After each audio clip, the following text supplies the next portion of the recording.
old firm clash could shape Steven Gerrard's management career, and he has right character to be a success. There's a fine line between confidence and arrogance, and, from the first day I met Steven Gerrard, I felt he never crossed it. You'll have heard the stories about him when he first trained with the first team as a tiny kid, and they are all true. Out on the training ground, even from the first day, he was tough, mouthy, stood up for himself. But, in those days, the dressing rooms were pretty brutal places. You were a kid going in there and you got mullered. It was almost how coaches found out if a young player had the mental strength to make it.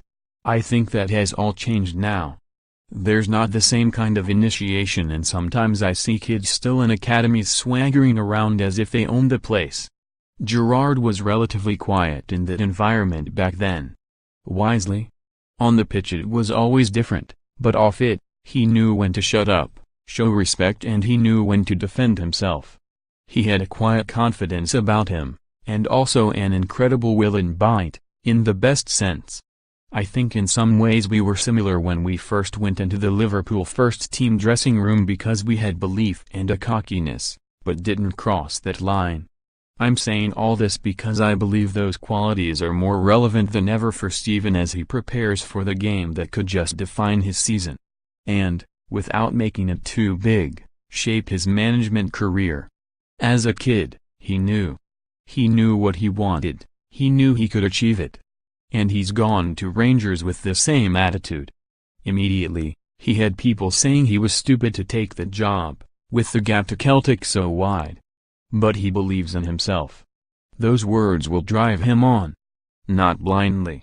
Not arrogantly. I've spoken to him and he understands the size of the task, but he's clever enough to work out the risks and pitfalls, and how he can close that gap. For a start, he got assurances from Rangers, and they delivered on them. He's got players. He's got the backroom staff he wants. He took Michael Beale from Liverpool, who has coached in Brazil and has great experience and great ideas. He's also already put Rangers into the group stage of the Europa League. Believe me, that is massive. There is more money for getting into that group stage than there is for winning the Scottish League. Celtic have had that money most years for an age, and Rangers haven't had it for nearly a decade. So he's closed the financial gap a little already. Now the test comes on the pitch. I still believe Rangers fans are astute enough to realize Celtic start with a massive advantage that can't be closed in one season. They will accept Gerrard closing that gap and finishing second as a reasonable season.